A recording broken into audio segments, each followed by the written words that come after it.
Welcome to USA Global TV and Radio, where our mission is to provide education, entertainment, hope, and inspiration. USA Global TV and Radio connects you with experts and audiences all around the world every single day to help you succeed in business and to live a richer life. Visit us at usaglobaltv.com to learn about career and life-changing training and mentoring programs like the Listening Mentor. Subscribe to our newsletter to stay informed about our special programs and offers. Discover how you can become a guest on one of our shows or a host or producer of a USA Global TV and Radio show of your very own. That's USA Global TV and Radio, where the doctor is always in.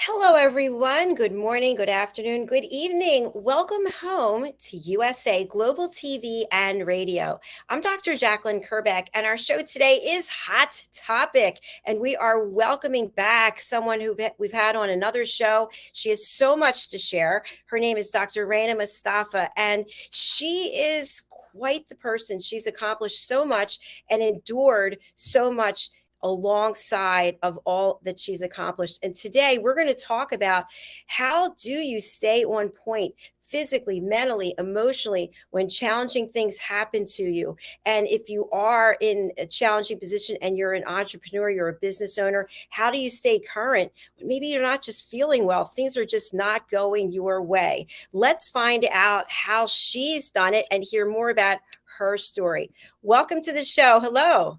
Good morning. So good to see you again. How are you doing today?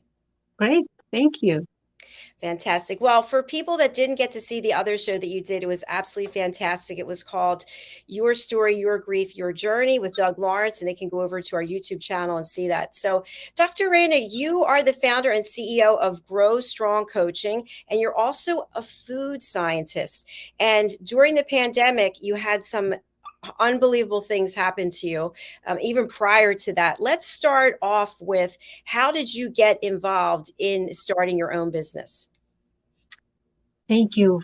Thank you for this really great question. In fact, I was working, and I think after moving to Canada, I thought getting the great job that I always dreamed to get, it's something very fantastic. I need to celebrate, right? And it was during COVID, so it was hard to find a job, and online, everything is online, you don't see people, etc. So I got that job, and I was very happy with whatever I did for my organization. And suddenly on Mother's Day last year, in fact, I heard that, or I learned that I have breast cancer. So the news was super hard on me because I already survived the Syrian civil war. I was a university professor. I was super happy with my work, my students. I created the impact that I want. However, everything stopped during the war and my life changed forever. So I decided to move to Canada, and it was my first move. I left behind everything. I had already started my entrepreneurial journey with a chocolate that is special for people with some health issues. It was chocolate based on curd. So all these dreams disappeared. I came to Canada after starting that beautiful, great job. I learned that I have breast cancer. And during the treatment, I decided to start another entrepreneurial journey, which is coaching. Amazing. Amazing. You had everything going for you. You were happy. You were in a good place. The war, and then you get this diagnosis. Do you think, as you look back on it, that the fact that you were in the war, going through this, that had an impact on your health? Absolutely. Absolutely. And this is one of the questions that I asked myself when I learned that I have breast cancer. The shock was huge. I was a university professor for over 10 years. What I teach, food science, food chemistry classes. My main focus was the interaction between what we eat and how we feel, the cancerogens in food, the connection between additives, other toxins in what we eat, and the impact on our health. I am very health conscious. I eat very healthy. I exercise. I'm very fit. So I asked myself, like, and I did the genetic test. I don't have the genes. So what happened? Why did I have breast cancer? In fact, the only answer that I had, other than, random things happen to us, the emotional stress. 5 years during the war, and whatever I did to manage the stress was not good enough. It's huge. And moving to another country, transitioning to new things also affected my health. The stress level was so high that I believe that it was connected to my illness. And I can tell you, like, there were some times where I really overworked, worked so hard. I'm a single mom. I have two kids. I moved to a new country. I came to Canada with $0 in my banking account, with zero contact here. I don't know any person. So how to build that financial security, financial safety, and the network so we feel that belong to this new home that we chose? It was a lot of stress, but guess what? I was able to manage it finally. I love your attitude and your whole demeanor. When you just described that you moved to a country where you knew no one and you had no money, I'm getting stressed out thinking about it. So, but yeah, you said you were very fit, very conscious of what you were eating, and you were, I imagine, doing self care work. Can you tell us? You knew you were under stress, but on a scale of 1 to 10, where did you think you were versus where you really were for stress level? Well, it depends. Sometimes I was at like 10, honestly, but it depends how long I was at that level. It doesn't matter if some moments were very, very stressful because you need to pay the bills, you need to look after the child. But how long that level, how long you stayed in that level, I think this is what I was able to manage. So I have that peak, and like I look at myself, like, what's going on now? No, I know that I am very stressed now. So what can I do? And this is how you manage the stress up and down. And I tell you, yes, I was so shocked that I have that breast cancer. I cannot believe it. Until now, I feel that it was a joke. MRI, CT scans.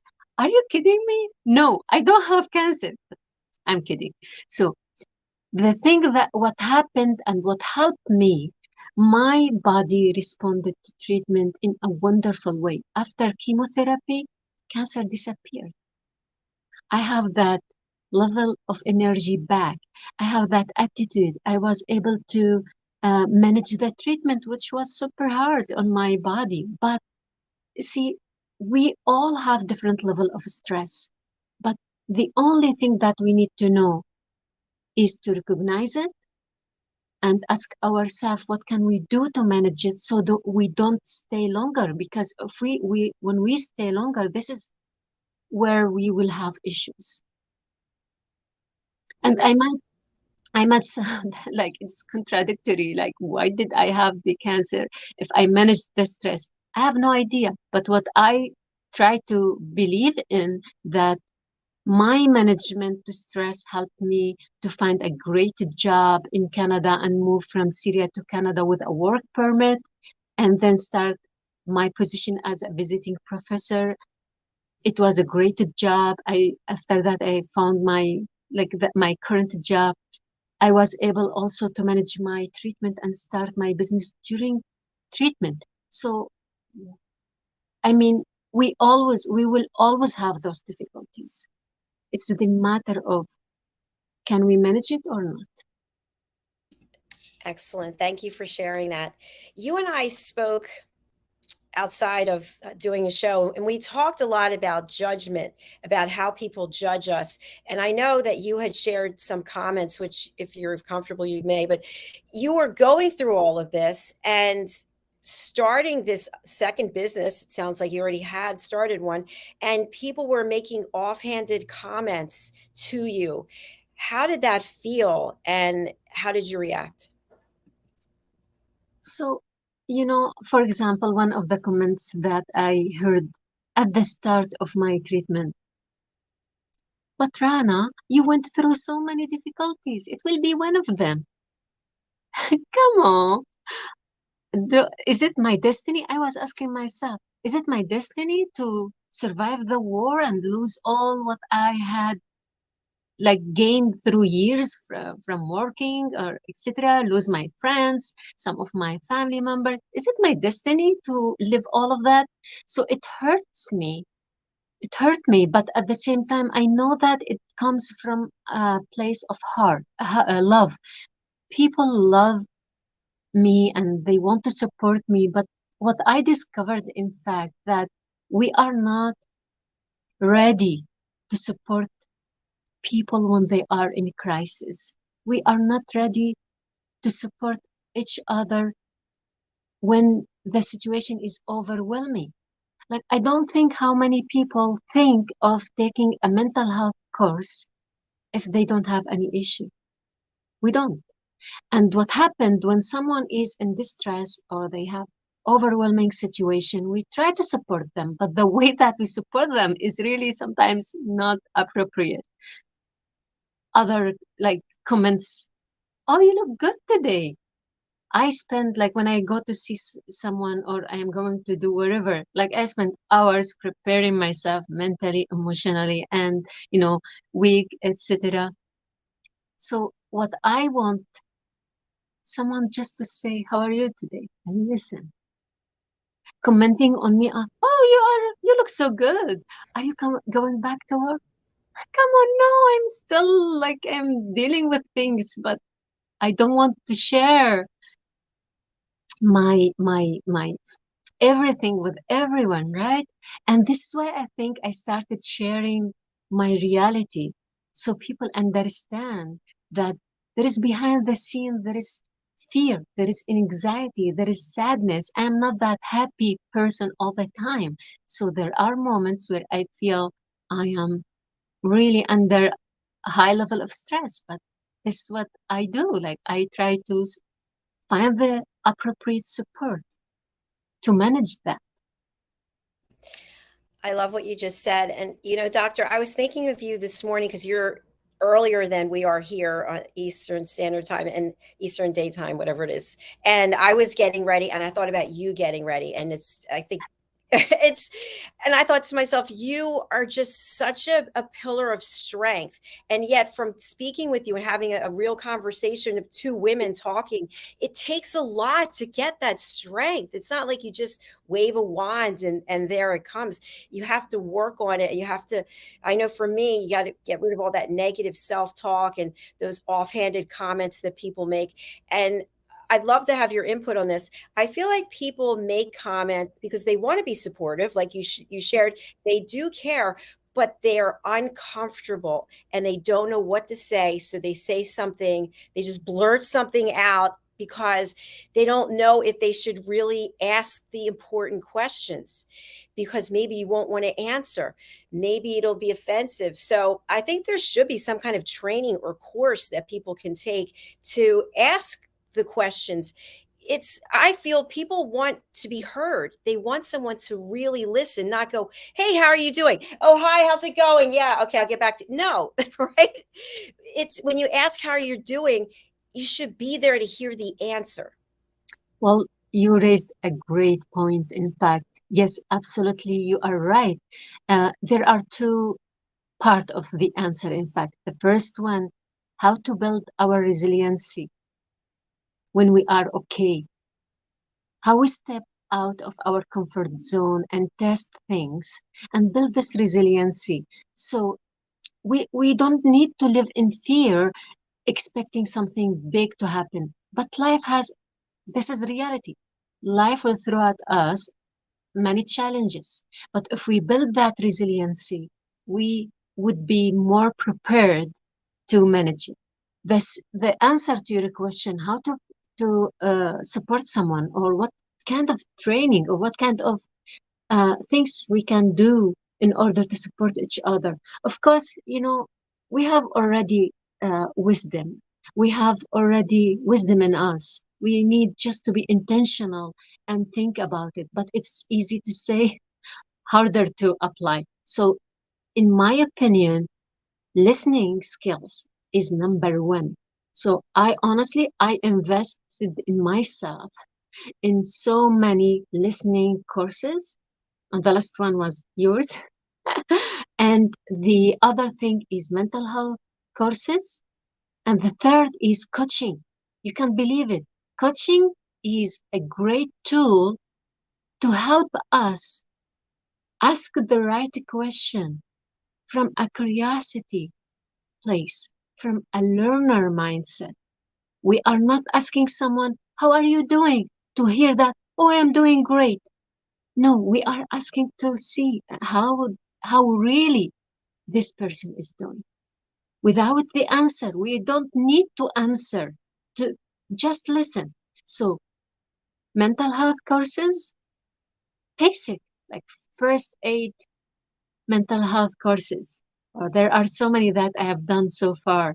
Um, Listening courses, improving our listening skills, improving our intentional questioning ability by learning how to coach, asking that right question at the right time so we can just support each other. Brilliant. You read my mind because I was going to announce that you have joined our team as an elevated listener because you appreciate how important listening is. So I thank you for that. Our team is excited to meet you, and you have a lot to bring to us as well. So thank you for that. Thank And you.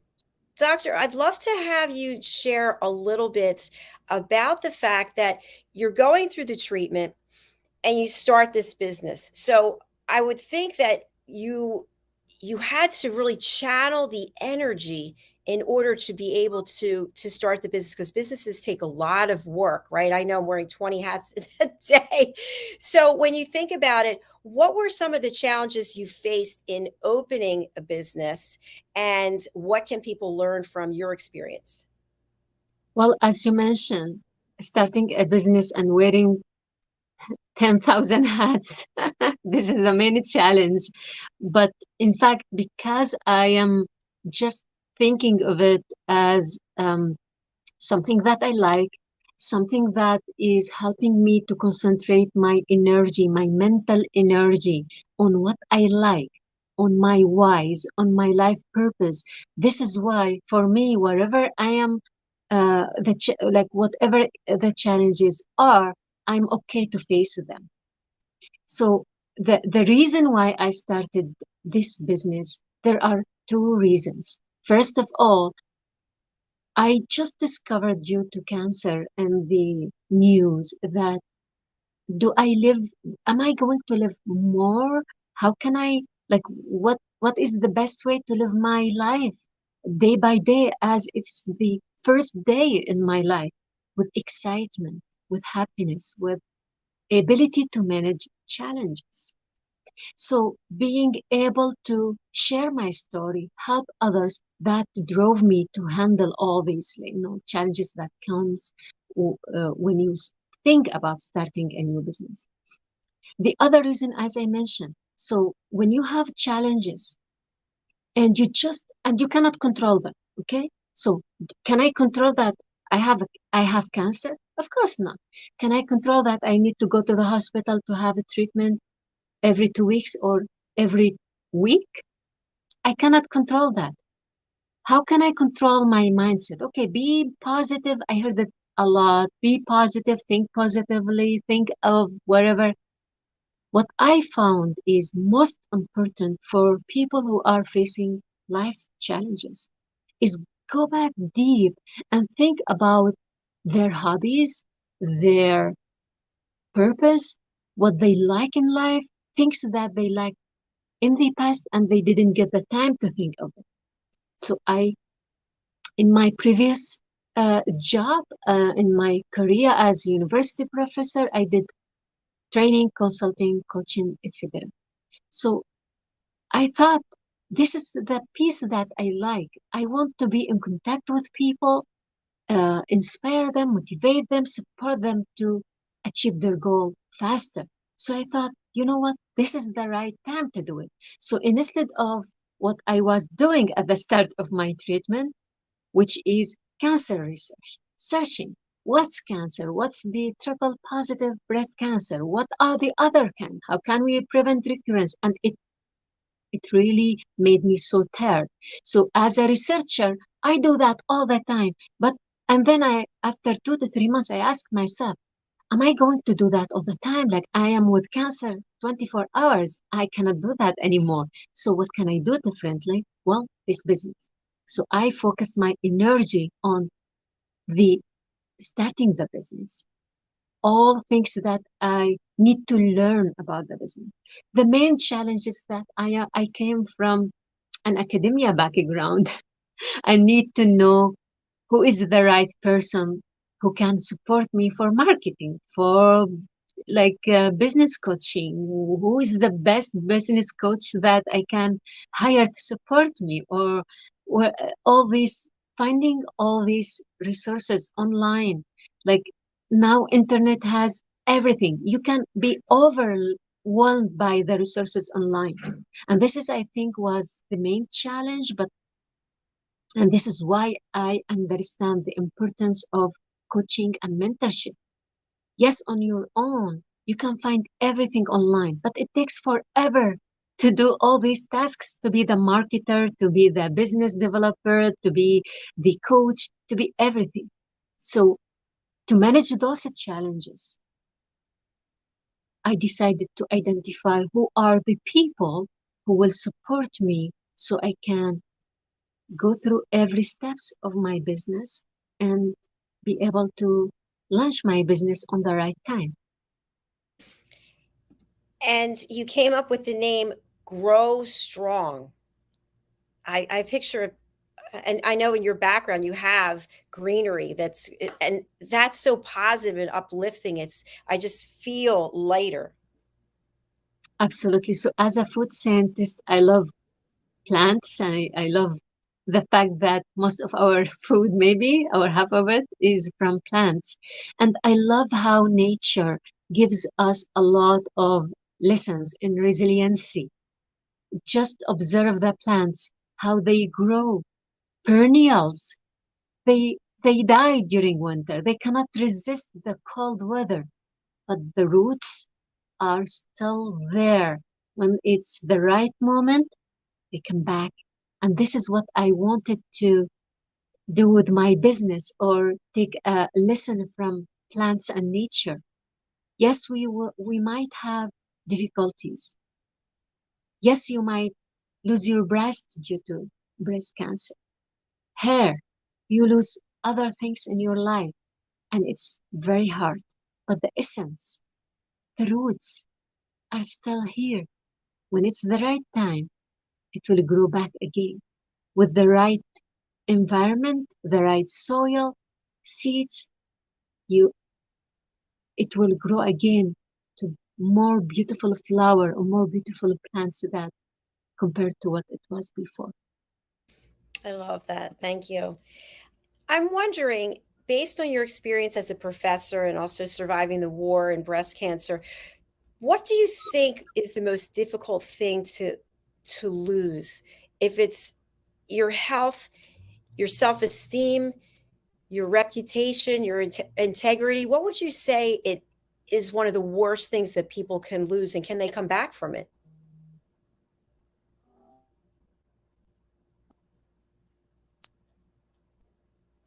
Sorry. Um, Did you hear my question? yeah, absolutely. So I think the from my experience, I lost money in the past. During the Syrian war, my home was destroyed.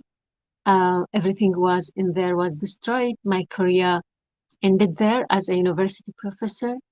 I lost friends, I lost family members. When I lost my health, I felt different.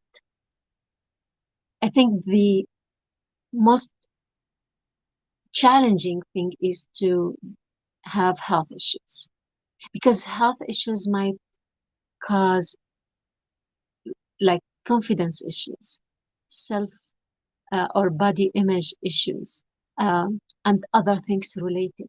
I think it's very, very challenging. And this is why I think we all need to be empathetic, to have that empathy, high level of empathy level to other people who are dealing with health issues.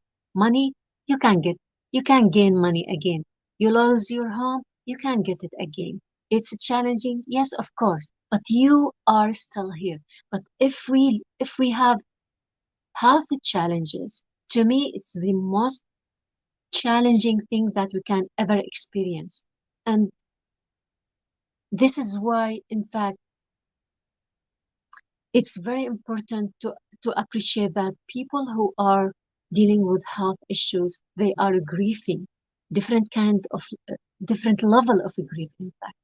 And we need to have that empathy, learn how to support them, because no one can survive the challenges on their own. No one. As I mentioned before, we are like plants. We need that soil, growing conditions. We need water, we need oxygen, we need air, we need those are for us as a human, those are our skills, our family, our friends who will support us and give us all these nurturing elements in order for us to grow back again stronger than before.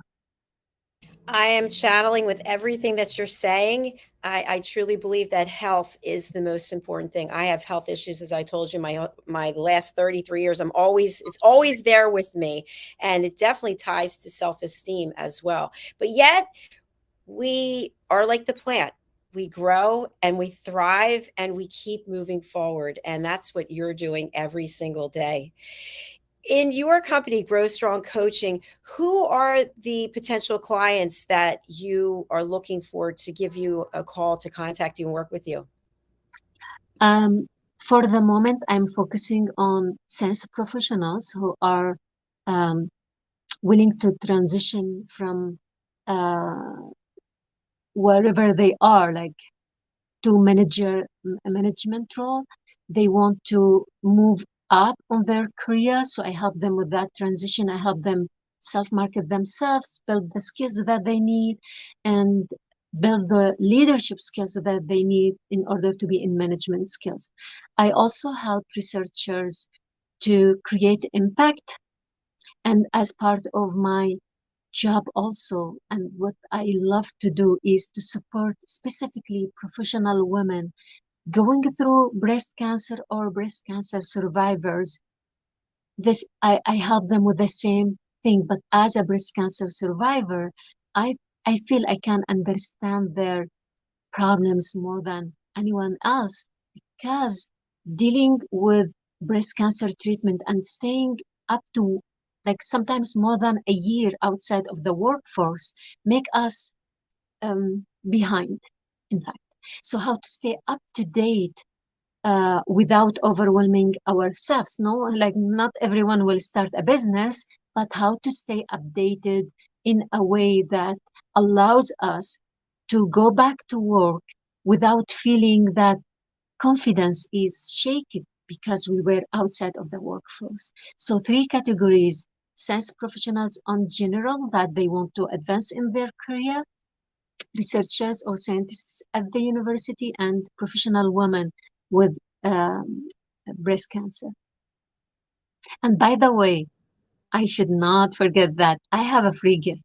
So people can go to my Linktree link that you will post later, maybe, JACALYN, and download the gift. Absolutely. I'm very excited about that. So please do stay tuned. You'll be able to find the free gift in the comments after the show. And what would you like people to know about the free gift? A great question. So we talked about how we feel from time to time, and people ask us, "Oh, how are you feeling?" And the answer is, if you say, "I felt not good," you know how people answer us, right? "Oh, I felt good." So you hide your own emotions. People tell you, "Okay, journal is great." Well, what to write? Do I write everything? Is it helpful? So I came up with um, a strategy to journal, and the way to do that, I called it mind forecast. You know, Jacqueline, when we wake up in the morning, we look at the forecast. Oh, it's rainy today. What do you do if it's raining? You take your umbrella with you, or you wear something special. If it's not minus 30, like here in Saskatchewan, you need to dress appropriately to the weather, right? So the mind forecast is few exercises or questions that it takes 5 minutes, and you do them on daily basis. Think of the weather. You do that every day. So you do that the same way. Every day there are questions. How is your emotions today? Let me say, uh, imagine that you are feeling maybe 3 out of 10. Okay, that's fine. There is no judgment here. And this is the most important part. No judgment, no denial. What can I do for that? If I'm feeling a little bit sad compared to yesterday, how can I manage? Like, what can I do? Do I need to call someone? Do I need to go have my nails done? Do I need to sing? This is what I want people to get from this gift. That imagine yourself like you are asking yourself questions similar to the questions that you ask to know the weather and dress appropriately to manage the weather. I love it. I love the smile on your face also.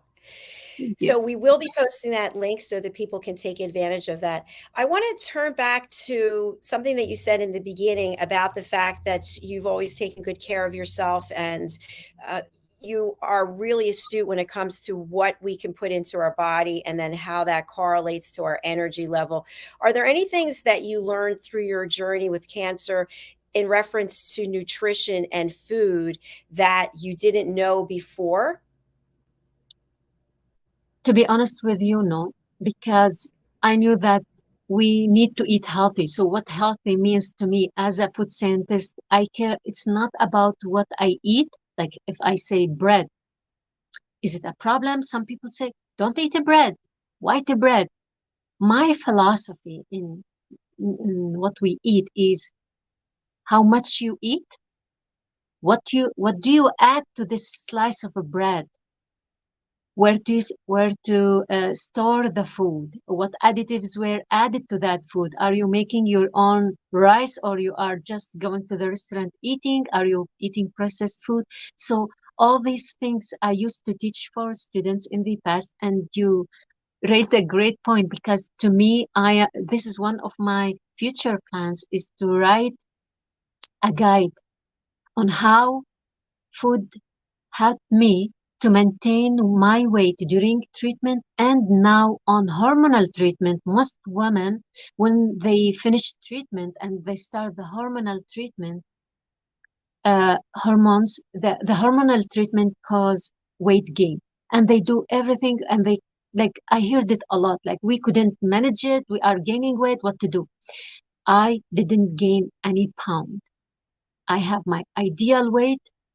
I lost some weight at the beginning of my treatment, but I was able to return them back, gain them back, and then I'm stable. So the main idea is to eat fruit and vegetables and non-processed food. Simple. I don't go to Starbucks or McDonald's to have smoothies every day. I don't eat I am aware of the amount of sugar I put on my body. I don't say that I eat ice cream from time to time. Absolutely not. I enjoy food. I eat everything. However, I know what quantity I want to eat from any food that I like. And how frequent is I'm eating this food and the amount. And this is what matters. Thank you for sharing that. It sounds like it's not a matter of having a list and going, no, no, no, no. It's just how much and how often. Absolutely. So that's very good to know. And I feel like life is like that too. Everything in moderation, maybe not everything, but when you were talking about before, when you were pushing yourself, you were working constantly, you were pushing your body and your mind. And I know I do that a lot myself, and we don't even realize that we're in the throes of it until something happens. What recommendation or advice would you give specifically to women in business out there who are wearing all these hats, juggling? Maybe they're a single mom. When is it time to take a break, and how to do that when you're still running your business? Great question. So I am currently doing the positive intelligence training, and I discovered something that I used to do, but not that often, which is breathing exercise. You know, it really doesn't take time to take breaks. So I was like, I had challenges in the past. When I am working, they tell you like every 20 minutes, do this and do that, take a break. It's right. But when you are working and something is really very important, you just don't have the time or the energy to do those breaks, and you forget yourself. So what I am teaching my clients now is to take 1 minute break, just 1 minute. And there is a technique that I learned recently and I love it. It's called the 5 finger breathing exercise. So you take your finger, your hand, and breathe in and out, in and out. It doesn't take more than like 1 minute to do that, or maybe few seconds, but it helps you to just focus on your breath and to ground yourself, recenter, and restart again. And you might think that we need longer breaks, but honestly, from my experience, I think taking those frequent 1 minute break is more beneficial than taking break every 2 or 3 hours. I like that. I've never actually thought of doing that, but that makes a lot of sense. Because when you think about setting aside a block of time, that's kind of, whoo, I don't know if I can do that. Where am I going to make up that amount of time? But maybe every hour, every couple of hours, you take a break, maybe meditate, affirmations, maybe go outside and just get with nature, and as well as plants. I love how that's your diet, your nutrition comes primarily from plants. Well, my diet is based on the Mediterranean diet, and in the Mediterranean diet, we don't have the no, like no to this, no to that. We don't have that. We eat everything, but in moderation. So you eat meat, but the quantity is less than what we eat in North America. We eat sweets, but the sugar that we eat on daily basis is way less than what we eat here. The salt as well. So salt, sugar, we have less on our diet compared to here. Plants, we have more. We cannot, like, we don't make any meal without a salad or soup. Meat, it's not every day. So you can say that Mediterranean diet, it's also flexitarian. So we are flexible. So if I eat today, if I eat meat today, tomorrow it might be beans. The following day it might be meal with meat, with beans, but the quantity of meat is really less than if it's just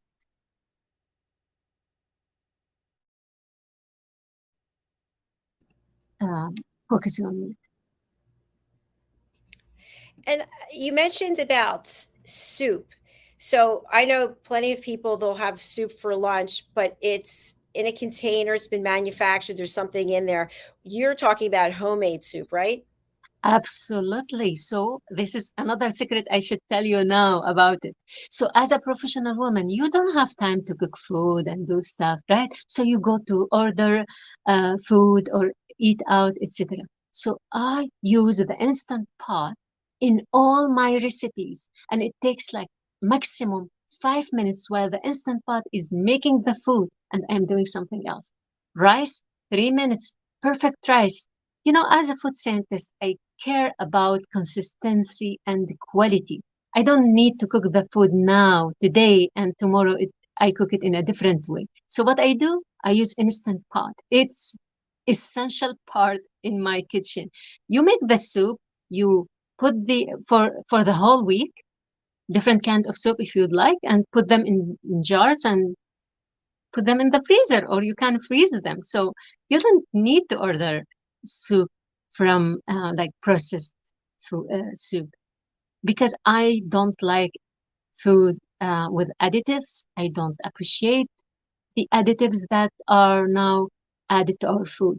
So if we can reduce the amount of what we eat from processed food, like I'm not saying delete that. We need that. Like I like sausages. I like bacon.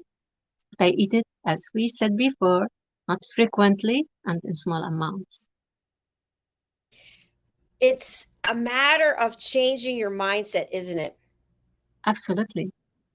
I know I was eating very healthy for about 9 months. And I think I told you the doctors said that my colon had gotten worse. And I was so angry because I thought I gave up caffeine, I gave up sugar, I gave up this, and this.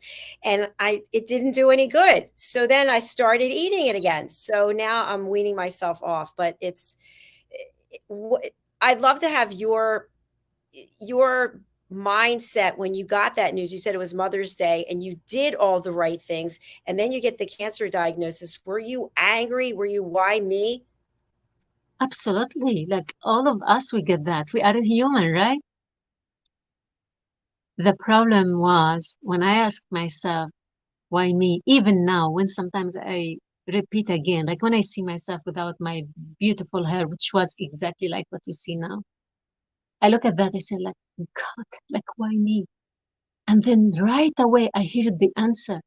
Who do you want to have the cancer? Do you want your friend to have the cancer? Do you want your daughter to have the cancer?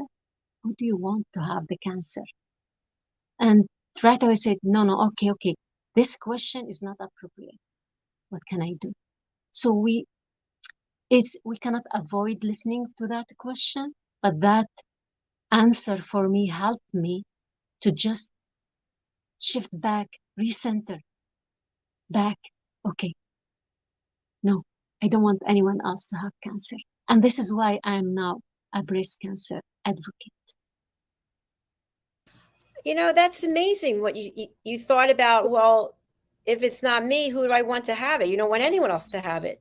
So therefore you accepted it. You're accountable, responsible for going through the treatment and getting yourself better.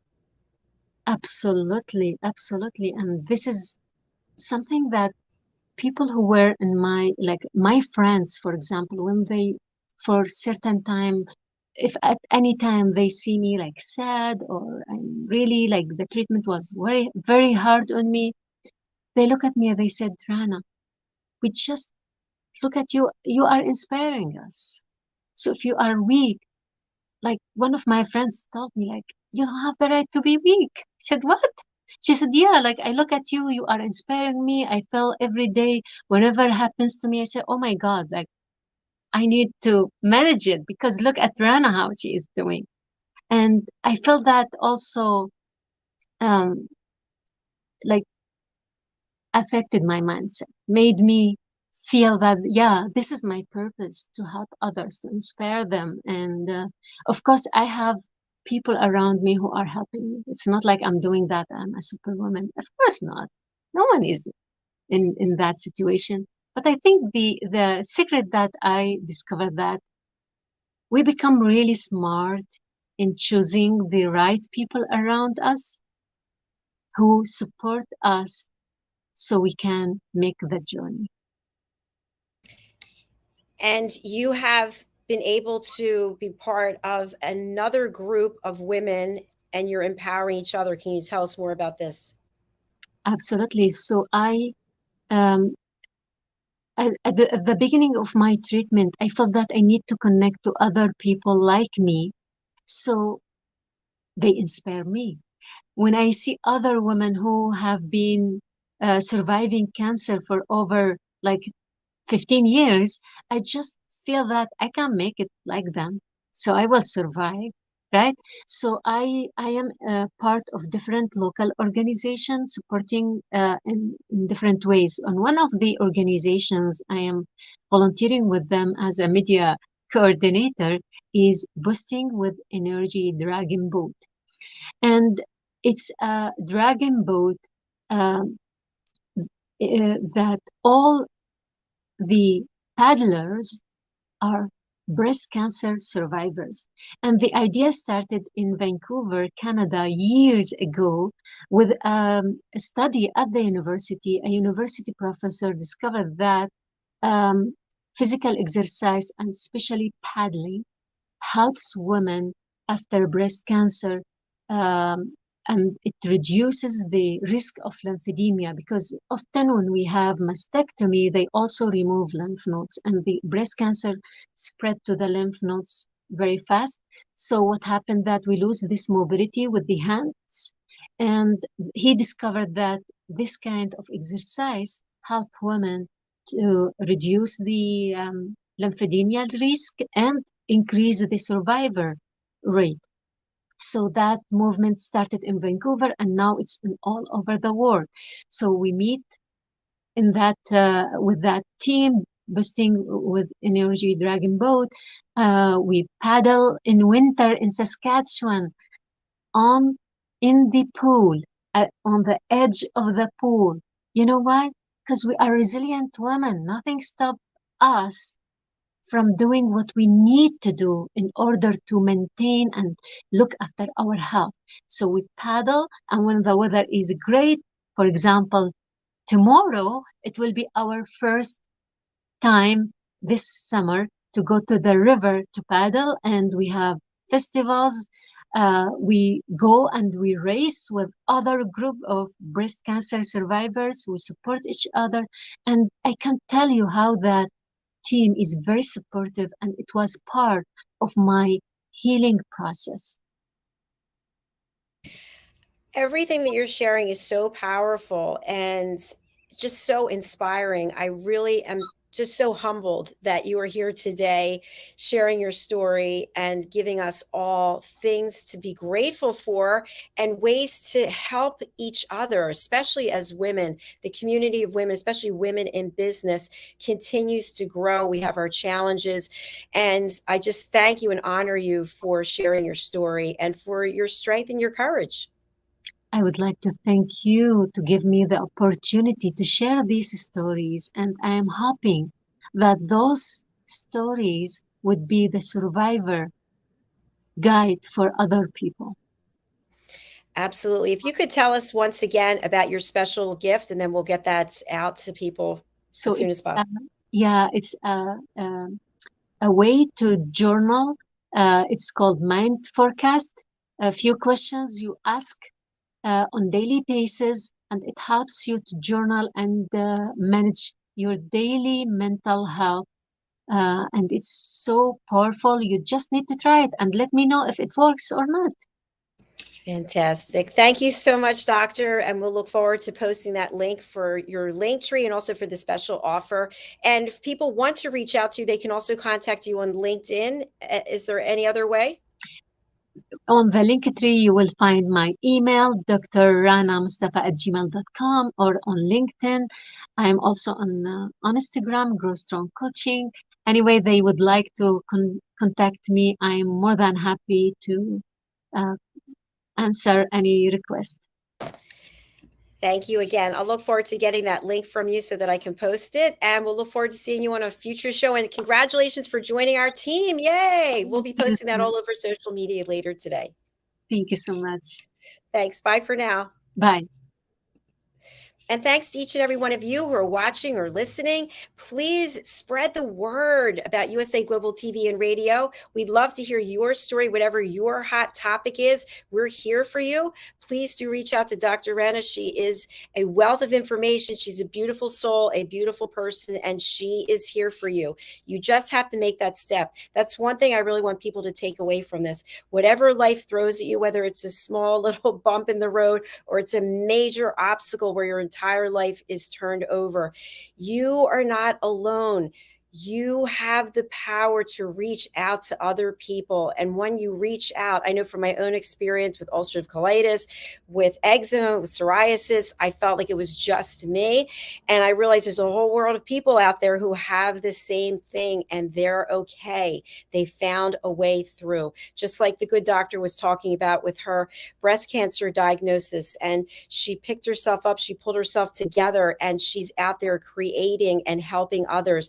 Please do contact her again over on LinkedIn and look for the fabulous special offer that she has for you. It will be coming very soon as we close down the show. Thanks again. We'll be back soon with the Corner Bookstore. Bye for now.